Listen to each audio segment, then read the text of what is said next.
The following podcast is a production of Structure Tech, the most highly rated home inspection company in the Midwest. I love my house. I love my house.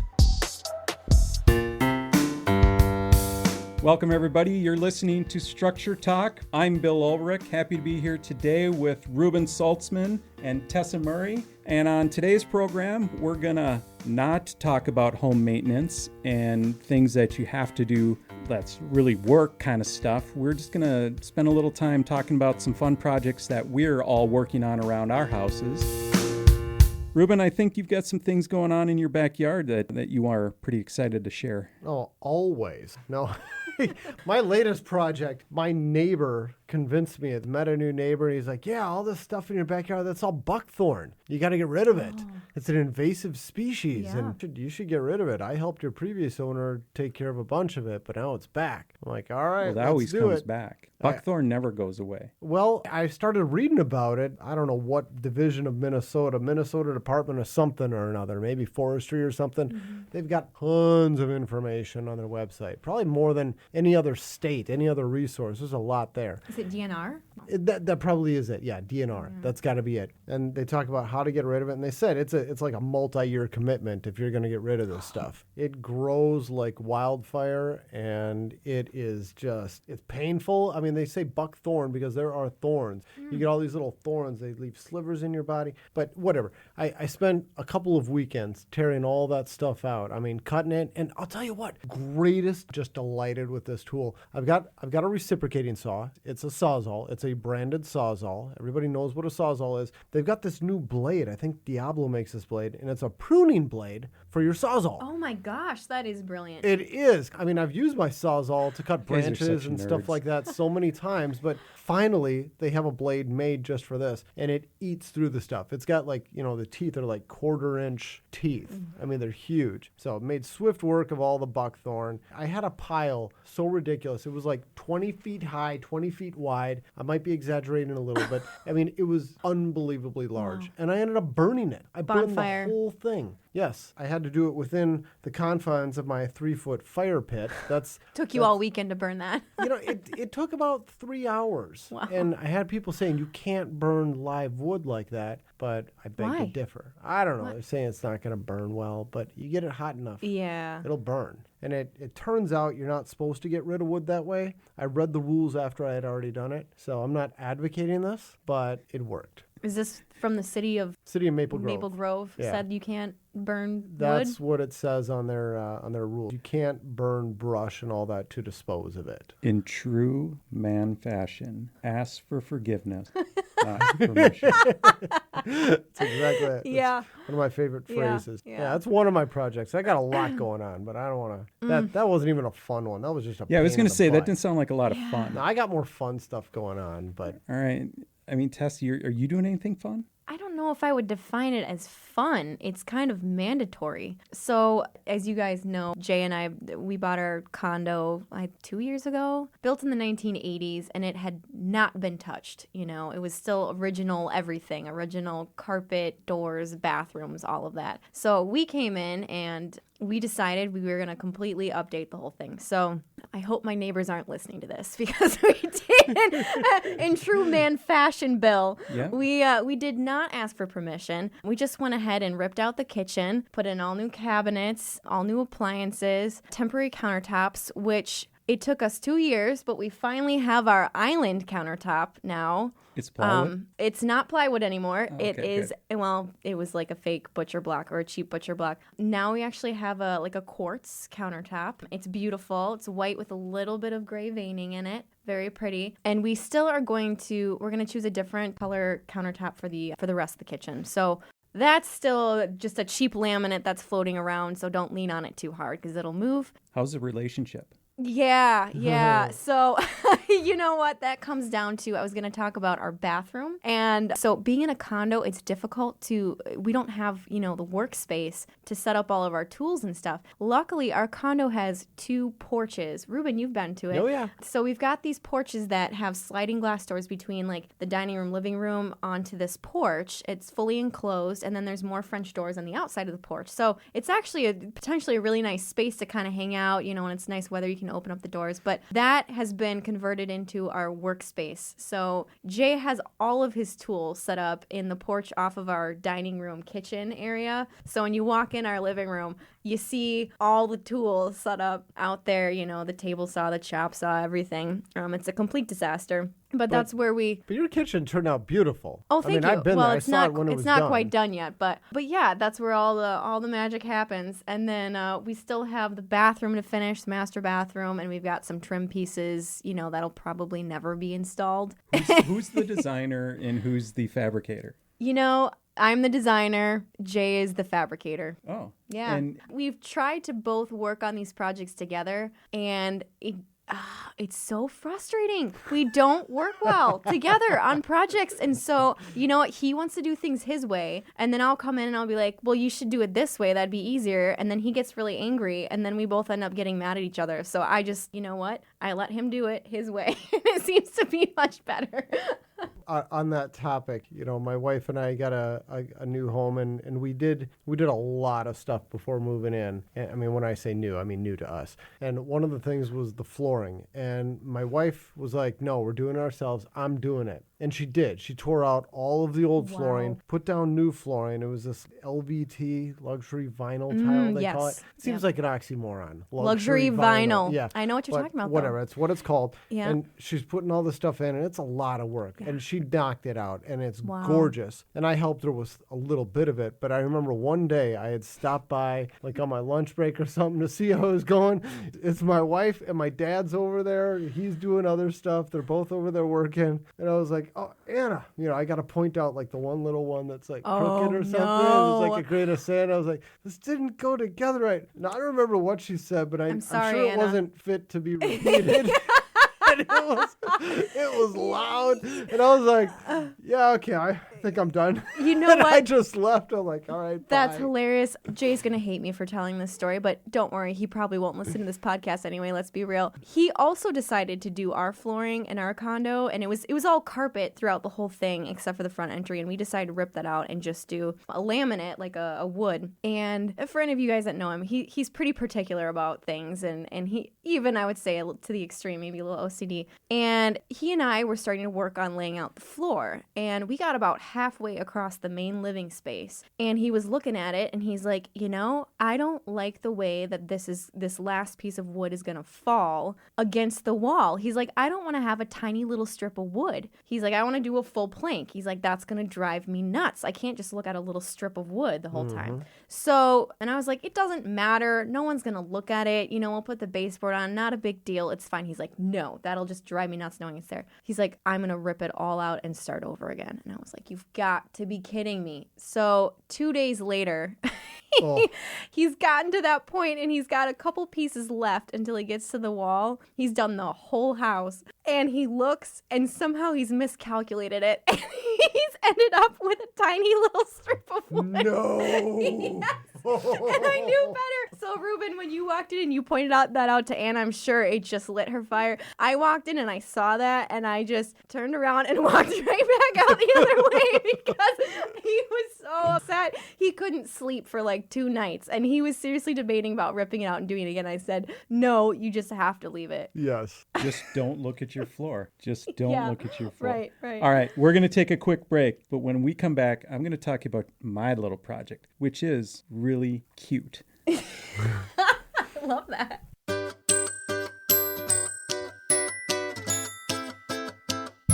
Hi, everyone. Bill Ulrich from Structure Talk. We talk a lot about maintenance on the podcast. If you're like me, I'd rather be doing anything other than maintaining my house. Problem is, my neglectful nature can bring unexpected surprises. So what's a fantasy football fan like me to do? Punt! That's why I recommend Cura Home Maintenance. They actually like home maintenance, and they're happy to do it for you. For a couple dollars a day, they'll keep your home on track. They free you up to enjoy your weekends. Check them out at curahome.com. That's K-U-R-A home.com. Gotta get back to the game. All right, we're back. You're listening to Structure Talk. So I've been eagerly sitting over here. This is Bill. I'm here with Reuben and Tessa, and they've gone through their stories of all the fun little projects they're working on. And my wife and I have got our own little project that we're working on. She has assigned me to finish the basement, and I'm not going to talk about that because that's not what's interesting. But we've been on the search for, let's just call it the canned ham. So for any of you who know anything about old vintage RV campers, you all know that they're like the hottest thing right now. You cannot find one of these things, and if you find one, you better be on the spot to buy it. And it was a Friday, maybe 5-6 weeks ago. I was working at the computer and something popped up on Facebook. My wife's Facebook feed was open and there was a camper just popped up. And it was a 1968 Forester. And we call them canned hams. They're tiny little things. The body is 12 feet long. The overall length is 14 feet long. And I was like, wow, that looks great. So immediately I hit the guy with a message through Facebook and I'm like, hey, I want this camper. You know, what do I have to do? And he had no idea what he had. He put this thing up for sale and within 25 minutes, he probably had 50 people tell him they want to buy it. So I immediately cleared my schedule. I told the guy I'm on my way. I'm going to pick it up. It was an hour and a half out. I immediately got in my truck and first I had to clear it with my daughter. I'm like, Mina, what do you think? Is this good? Do you think Mom would like this? You did not discuss this at all before this popped up on Facebook? We'd been looking, and okay. It was just every time we'd find one, it'd be gone, and it was Yeah. this constant disappointment. So I'm like, I have to act. And I got in my truck, and I'm like, Mina, you need to monitor Facebook because it was my wife's Facebook, and let me know if anything's happening. And then she calls me, and he's like, the guy wants to know if you're really coming to get this because some lady wants to buy it instead. And I said, yes, I'm coming to get it. Tell him I've got the checkbook. I'm on my way. And she sends me back a note. She goes, he says he wants cash. I'm like, fine. Tell him I'm going to be 5 minutes late because I got to stop at the bank and get cash. I roared up to St. Cloud, pulled in this guy's driveway. It was beautiful. It was perfect. It was this cozy little thing called a Forester, and I got husband points coming out, everywhere.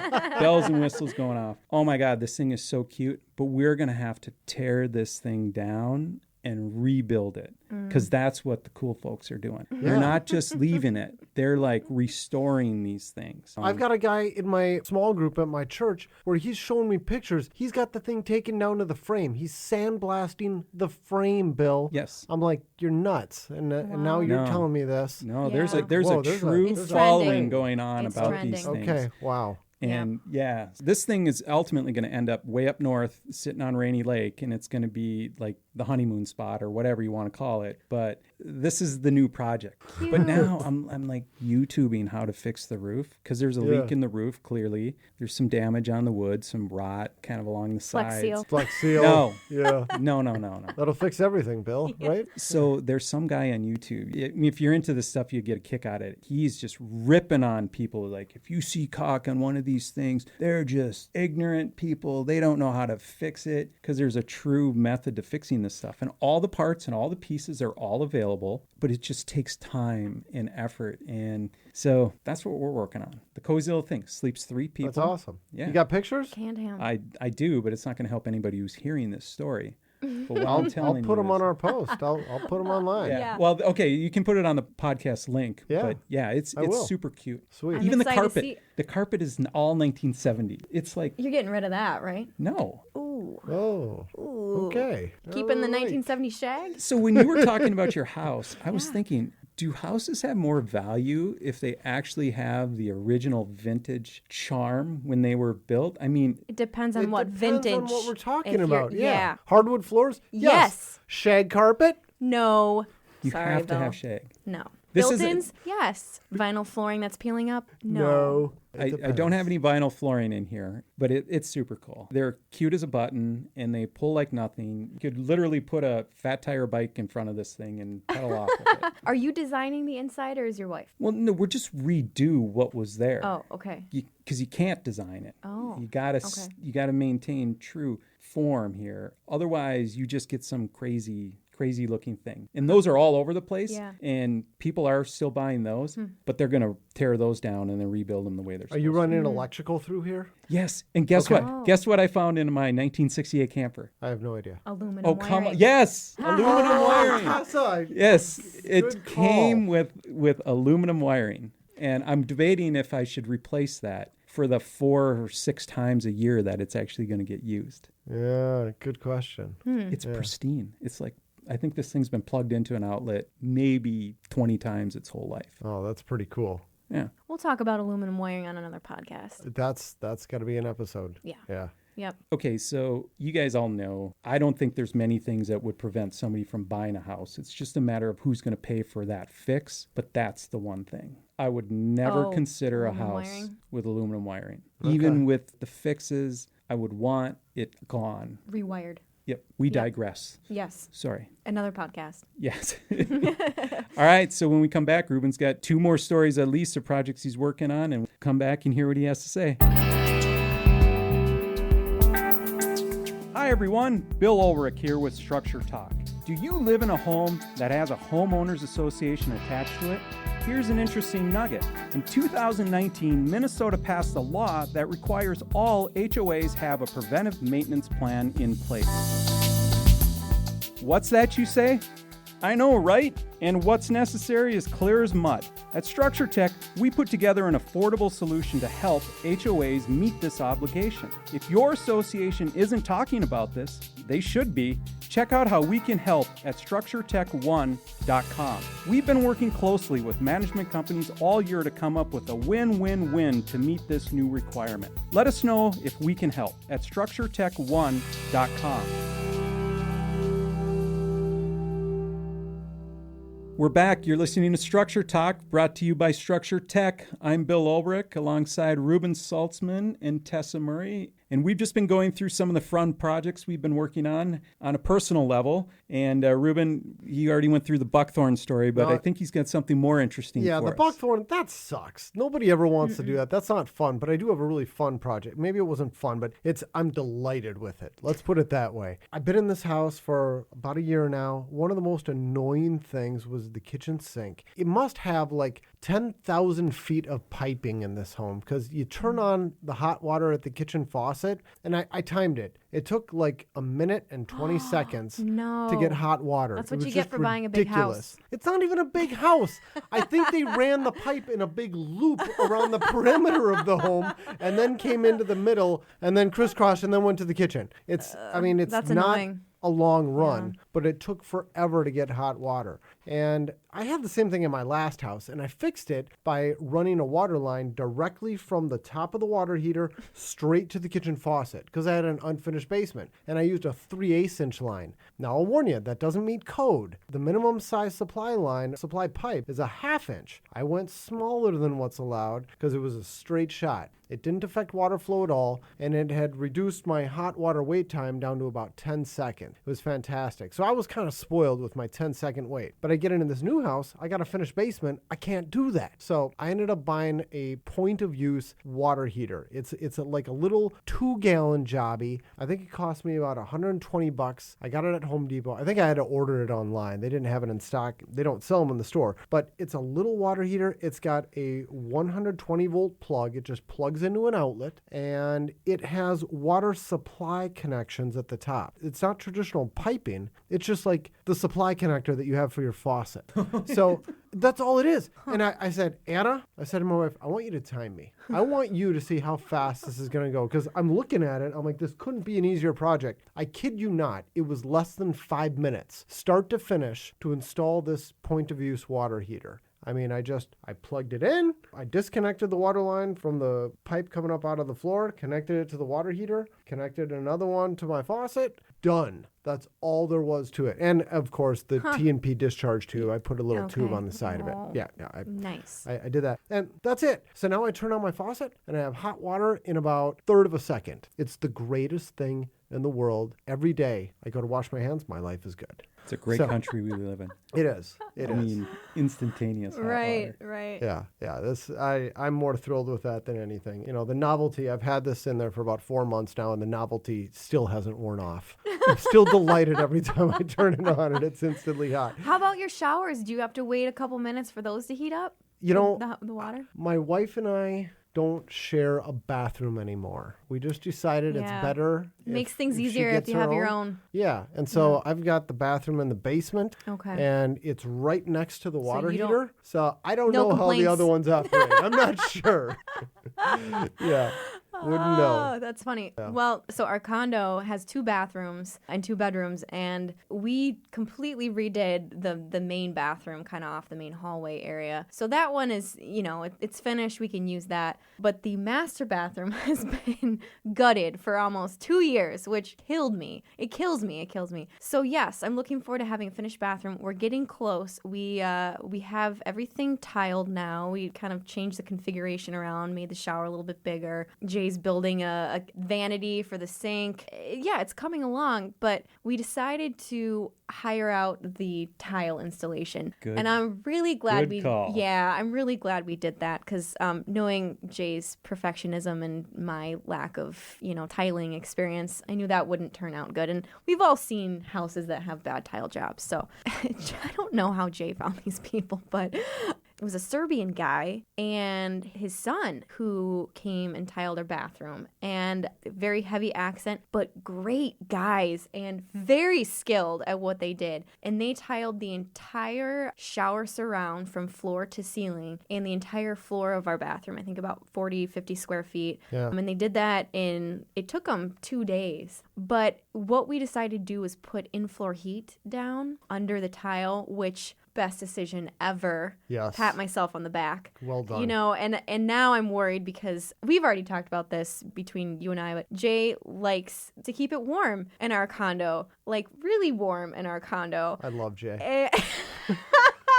He complains when it gets like below 75. I'm Yeah. not even kidding. Yeah, He'll he's go to my bed kinda with man. sweatshirts on. He'll wrap himself in a blanket. He'll just be whining. You should get him some of those Eve coil or Yeah. wrap them in Yeah, heat tape. Yeah, I'll put him in contact with Steve Cool. So it was my idea to do the in-floor heat, and he was like, oh no, it'll cost more money. And now that we've done that, it is on all the time, and it's cranked up too. And I'm like, Jay, we don't even use this bathroom yet. It's not even finished. And he just goes in there, and he likes to just stand in there and like warm up his feet. It's just like, oh man, I haven't tracked our electricity bills yet, but I'm sure it's I costing love us. it. Ruben's got a device for you that you can put into your electric the panel. sense. Yeah, the Yeah. sense. It'll tell you when that thing kicks on. Really? Yes, you can Oh, monitor yeah. all of your I electricity remember you usage. talking about That's another discussion for a different day. Yeah. We're kind of running out of time here, but my one question is, do you guys do anything but work on your houses? Like, what are your hobbies? It seems like go to work and then work on your house. I don't actually. To be honest, it's Jay working on the house. Okay, And all and right. he's been busy too. So that's why we have construction zone after 2 years. Yeah,